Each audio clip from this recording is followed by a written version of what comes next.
दक्ष सोच ही रहा था कि आखिर ये सब क्या हो रहा है। अचानक उसके कानों में गूंजती हुई आवाज आई। वो आवाज किसी और की नहीं बल्कि शिवाय की थी। आवाज बेहद गंभीर और चेतावनी भरे स्वर में गूंजी, दक्ष बचो। दक्ष ने जैसे ही पीछे मुड़कर देखा, उसके रोंगटे खड़े हो गए। उसके सामने खड़ी थी चिनाई, वही चिनाई जिससे उसने कभी प्रेम किया था। लेकिन आज उसके हाथ में थी मृत्यु तलवार और उसकी आंखों में जल रही थी अजीब सी ज्वाला। दक्ष ने कांपती आवाज में कहा, चिनाई, ये क्या कर रही हो? मैंने आखिर ऐसा क्या किया था जो तुम आज मुझे मारने आई हो? क्या तुमसे प्रेम करना गलती थी या तुम्हारे धोखे को माफ कर देना मेरी भूल थी? आखिर मेरी गलती क्या थी?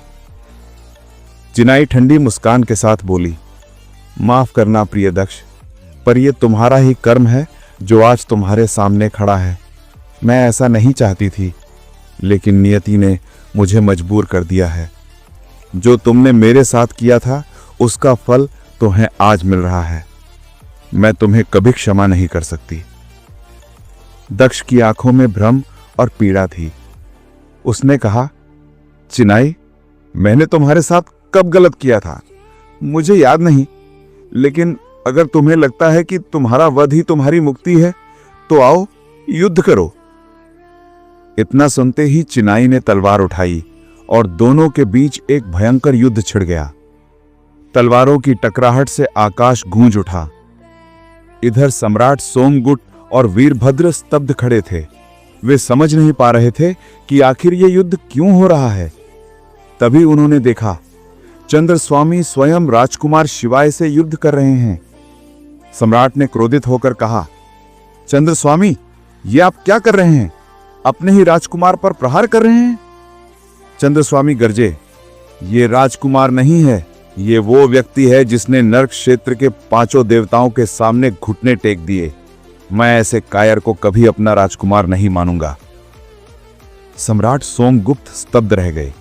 उन्होंने आश्चर्य से कहा, क्या सम्राट शिवा के पुत्र शिवाय ने उन 5 देवताओं के सामने घुटने टेक दिए?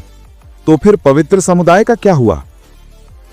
शिवाय की आंखों में हल्की चमक आई। उसने मन ही मन सोचा, चंद्रस्वामी मूर्ख है। अगर मैं उस दिन घुटने नहीं टेकता तो पूरा झुंझुनू नगर राख बन जाता। क्या कोई भी इतना मूर्ख होगा जो कालध्वज और कालभुजंग जैसे देवताओं से अकेला भिड़ जाए? वो निर्णय कमजोरी नहीं, एक रणनीति थी। उसी समय आकाश के उस पार से 2 रहस्यमयी जीव प्रकट हुए, एक अर्धसर्प और एक अर्धशेर। अर्धसर्प बोला, ये दुर्भाग्यपूर्ण है कि चंद्रस्वामी सूर्य महल के विरुद्ध हो गए। राजकुमार शिवाय अपनी पूरी शक्ति भी नहीं प्रयोग कर पा रहे हैं। मुझे डर है कि उन्हें कुछ हो ना जाए।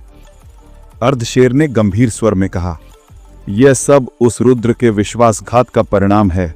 अगर उसने धोखा न दिया होता तो आज ये दिन नहीं आता, पर अब जो होना था वो होकर रहेगा। चलो राजकुमार की सहायता करें। जैसे ही वे दोनों शिवाय के पास पहुंचे, चंद्रस्वामी चौंक गए। उन्होंने कहा, तुम दोनों यहां क्या कर रहे हो? तुम तो सूर्य महल के पवित्र रक्षक हो। स्वर्ग सम्राट ने तुम्हें पवित्र समुदाय की सुरक्षा के लिए भेजा था। अर्धशेर ने उत्तर दिया, क्षमा प्रार्थी हैं श्रेष्ठ, पर हमारे लिए राजकुमार शिवाय सर्वोपरि हैं। जहां तक पवित्र समुदाय की बात है, वहां महारानी उनकी रक्षा कर रही हैं। आप ये युद्ध रोक दीजिए। उधर चिनाई और दक्ष का युद्ध समाप्त हो चुका था। चिनाई बुरी तरह घायल होकर भूमि पर गिरी थी। दक्ष कमजोर होकर उसके पास झुककर बोला, क्यों चिनाई, हर बार तुम मुझे धोखा देती हो, आखिर क्यों? चिनाई की आंखों में आंसू भर आए। उसने धीमे स्वर में कहा, दक्ष, तुम भूल गए क्या? लाखों वर्ष पहले तुमने मुझे अपमानित किया था। तुमने कहा था कि सम्राट दक्ष की सभा में केवल शक्तिशाली लोगों का सम्मान होता है और मेरी जैसी कमजोर स्त्री का नहीं। मैं वही अपमान आज लौटा रही हूं। इतना कहकर चिनाई ने मृत्यु तलवार से स्वयं को भेद लिया। दक्ष स्तब्ध रह गया। उसकी आंखें फटी की फटी रह गई। वहीं चंद्रस्वामी ये दृश्य देखकर डर गए और भागने लगे। उन्होंने शिवाय की ओर मुड़कर कहा, आप मेरे मार्ग में मत आइए, मैं दक्ष को छोड़ दूंगा, लेकिन उन 3 दिव्य शरीरों को ढूंढकर उन पर नियंत्रण कर लूंगा। इतना कहकर वो हवा में विलीन हो गए। शिवाय ने हल्की मुस्कान के साथ कहा, जाओ चंद्रस्वामी, अब तुम्हारा मार्ग पहले से तय है। फिर उसने अर्ध शेर और अर्ध सर्प की ओर देखा और कहा, अब तुम दोनों वापस जाओ। लेकिन अर्ध शेर बोला, नहीं राजकुमार, हम आपके साथ रहेंगे, आपकी रक्षा हमारा धर्म है। शिवाय मुस्कुराया, ठीक है, रहो, मुझे वैसे भी अपनी पूरी शक्ति का प्रयोग करने की अनुमति नहीं है। इतना कहकर वो सम्राट सोमगुप्त के पास गया और बोला, श्रेष्ठ, मुझे क्षमा करें, मैंने जो किया वो अपनी भूमि को बचाने के लिए किया था। सम्राट सोमगुप्त की आंखें नम हो गई। उन्होंने कहा, पुत्र, मुझे माफ करना। अगर मैं चंद्रस्वामी की बातों में आकर अपने ही बेटे की नियति बदलने की कोशिश करता तो आज ये सब नहीं होता। फिर वे भारी मन से दक्ष की ओर बढ़े। उसके कंधे पर हाथ रखते हुए बोले, बेटा, मुझे माफ कर दो, ये सब मेरी ही गलती है। अगर मैं चंद्रस्वामी की बातों में न आता तो आज ये सब नहीं होता। दक्ष, जो अब तक अपनी भावनाओं को दबाए हुए था, अचानक टूट गया। उसने अपने पिता को गले लगाकर फूट फूट कर रोना शुरू कर दिया। उसके सामने चिनाई का निर्जीव शरीर पड़ा था। उसकी आंखों में पश्चाताप और असहायता का सागर उमड़ रहा था। वो सोच रहा था कि आखिर मेरी नियति में ऐसा क्या लिखा है कि हर जन्म में मुझे बस पीड़ा, धोखा और अपनों का खोना ही मिला है। क्या यह किसी पुराने पाप का परिणाम है? तभी पीछे से धीरे धीरे शिवाय आगे आया। उसकी आंखों में शांति थी, पर भीतर एक गहरा तूफान छिपा था। सम्राट सोमगुप्त ने दक्ष का परिचय कराते हुए कहा, दक्ष, ये कोई साधारण व्यक्ति नहीं, ये ब्रह्मांड रक्षक शिवाय हैं। हमारा पवित्र समुदाय सूर्य महल वास्तव में उनके समुदाय की एक शाखा मात्र है। मैं तो बस उनके समुदाय का एक महामंत्री हूं।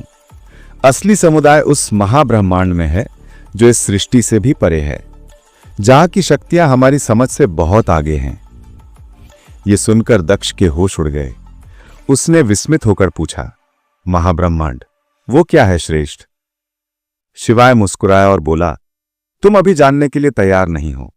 पहले खुद को मजबूत बनाओ, फिर उस युद्ध के लिए तैयार रहो जो तुम्हारे आगे आने वाला है। तुम्हें नरक क्षेत्र के वासोना नामक अमर पिशाच योद्धाओं का सामना करना होगा। दक्ष चौंक गया, क्या?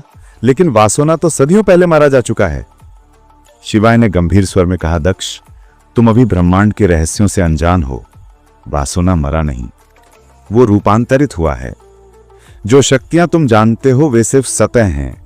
असली शक्ति तो वही है जहां युद्ध के देवता भी घुटने टेकते हैं। महाब्रह्मांड में हर कोई साधना की चरम सीमा लेकर जन्म लेता है। वहां की शक्तियां हमारी कल्पना से परे हैं। वहां कोई सीमा नहीं, कोई अंत नहीं। यह सुनकर दक्ष स्तब्ध रह गया। उसके भीतर पहली बार एक जिज्ञासा जागी। वो समझ गया कि वो एक कुएं का मेंढक है जिसने कभी समुद्र देखा ही नहीं। उसकी मनोदशा देखकर शिवाय जोर से हंसा। अब समझे दक्ष, सच्चा योद्धा वही है जो अपनी सीमाओं को तोड़ दे। तभी सम्राट सोमगुप्त बोले, राजकुमार, अब ये सब कैसे ठीक होगा?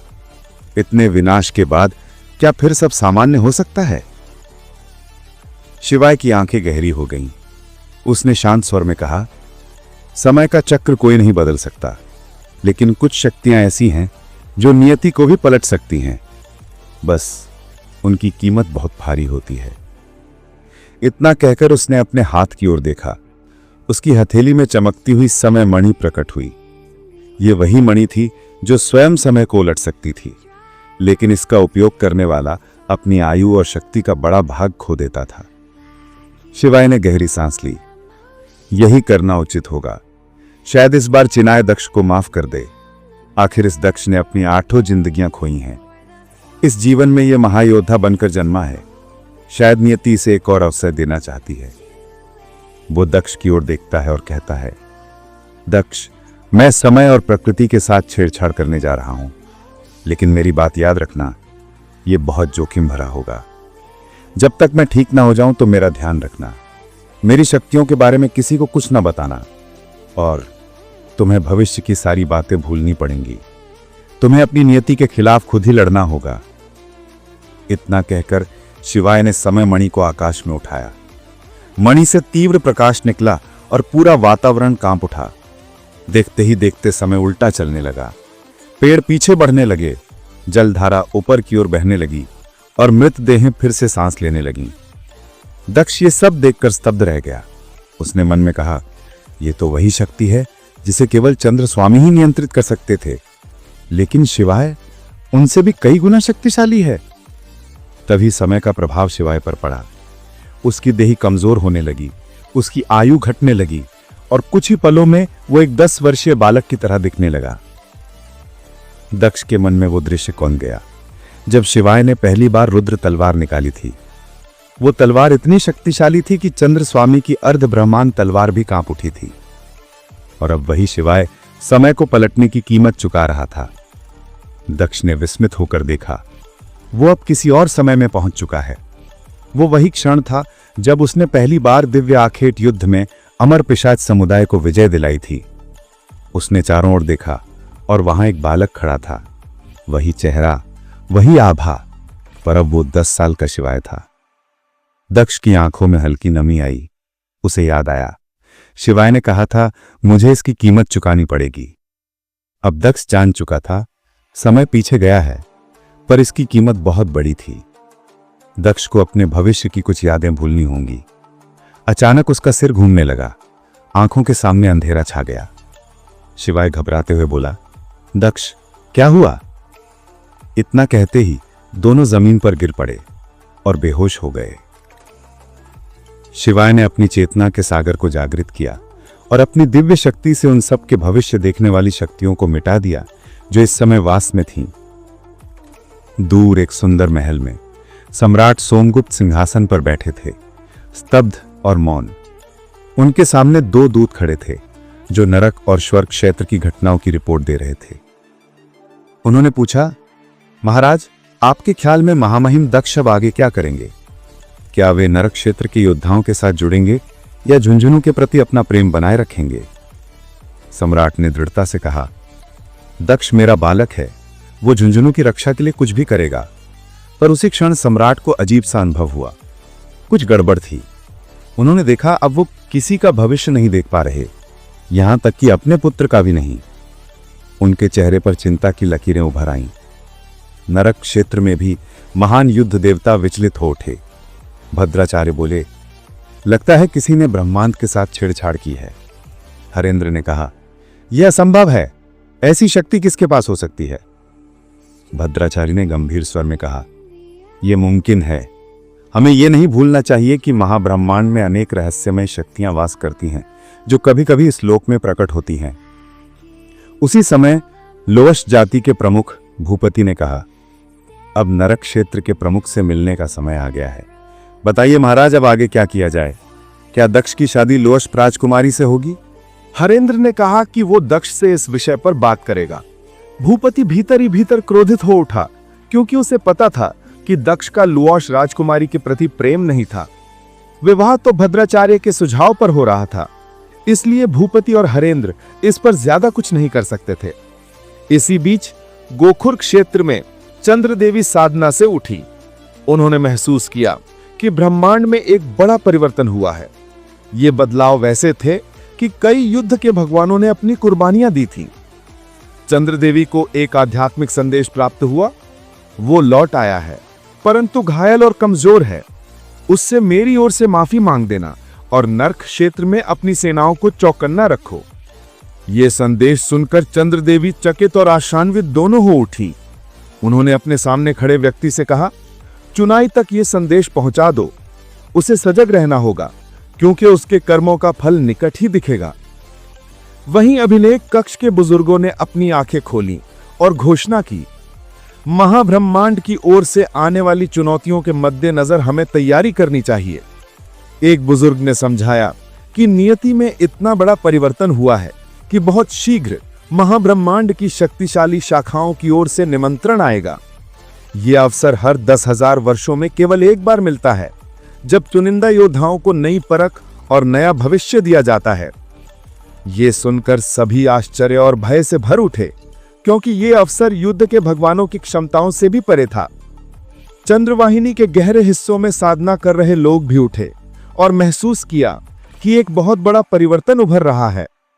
उनमें से एक ने कहा, चलो अब बाहरी दुनिया की ओर चलकर देखें, हमें अपना कर्तव्य पूरा करना है। उसी समय नर्क क्षेत्र के गहन अंधकारमय महल में अमर पिशाचों की महारानी मंदाकिनी को सम्राट सोमगुप्त का एक रहस्यमय संदेश प्राप्त हुआ। संदेश था, मुझे आभास हो रहा है कि राजकुमार दक्ष अब मेरे पुत्र शिवाय के पास पहुंच चुके हैं। मैं स्वयं उनसे नहीं मिल सकता, पर तुम उन पर ध्यान रखना, वे इस समय अत्यंत घायल और कमजोर हैं। ये सुनकर मंदाकिनी के चेहरे पर हैरानी उभर आई, लेकिन अगले ही क्षण उसके होठों पर एक रहस्यमय मुस्कान खिल उठी। उसे भली भांति ज्ञात था कि यह राजकुमार कौन है। वर्षों पहले जब सम्राट सोमगुप्त के साथ पवित्र समुदाय में गई थी, तब उसने उस नन्हे राजकुमार को देखा था। वो तब केवल 6 या 7 वर्ष का बालक था, लेकिन उसकी आंखों में अद्भुत तेज और शक्ति की झलक थी। मंदाकिनी जानती थी कि यद्यपि वो अमर पिशाचों की महारानी थी, फिर भी उसके अस्तित्व की शक्ति राजकुमार शिवाय के सामने फीकी पड़ जाती थी। वो समझती थी कि शिवाय के भीतर ऐसी दिव्य अग्नि है जो स्वयं मृत्यु को भी पराजित कर सकती है। उसने मन ही मन निश्चय किया कि यदि अवसर मिला तो वो शिवाय से दक्ष के लिए सहायता अवश्य मांगेगी, क्योंकि दक्ष के पूर्व जन्म से ही उसके साथ एक रहस्यमय शाप जुड़ा हुआ था। एक ऐसा शाप जिसके कारण सम्राट सोमगुप्त को स्वयं चंद्रस्वामी से सहयोग मांगना पड़ा था। हालांकि मंदाकिनी को यह नहीं पता था कि चंद्रस्वामी ने उस आज्ञा का क्या परिणाम निकाला था। इसी क्षण महारानी मंदाकिनी को हरेंद्र की ओर से एक आध्यात्मिक संदेश मिला, दक्ष को मेरे पास लाओ, मुझे उससे कुछ अत्यंत महत्वपूर्ण वार्ता करनी है। यह सुनकर मंदाकिनी ने अपनी एक दासी को बुलाया और उसे नर्क क्षेत्र की सीमाओं की ओर भेज दिया। फिर हमें भविष्य के नर्क क्षेत्र का दृश्य दिखता है, एक ऐसा स्थान जो अपने नाम के विपरीत किसी भव्य नगर से कम नहीं था। दूर दूर तक फैले लाल और काले आकाश के नीचे चमकता हुआ चंद्र महल अपनी अद्भुत आभा से पूरे नर्क क्षेत्र को आलोकित कर रहा था। ये वही महल था जहां नर्क क्षेत्र की महारानी खुशी मेहरा अपने रत्न जड़ित सिंहासन पर बैठी थी। उनके चारों ओर रहस्यमयी शक्ति की तरंगे गूंज रही थीं। उनके सामने उपस्थित थे नर्क के 8 देवता और लुआश जाति का सम्राट काल विजय। वातावरण में एक अदृश्य तनाव और शक्ति का कंपन महसूस हो रहा था। काल विजय आगे बढ़ा और बोला, महारानी आपका बहुत बहुत आभार जो आपने मेरे होने वाले दामाद दक्ष की रक्षा की। यदि आपका आशीर्वाद ना होता तो शायद वो जीवित ना रह पाता। सभा में हल्की फुसफुसाहट फैल गई। तभी 9वां देवता नागराज तक्षक का हाका लगाते हुए बोला, महारानी क्या दक्ष जैसा कमजोर व्यक्ति कभी महायोद्धा बन पाएगा?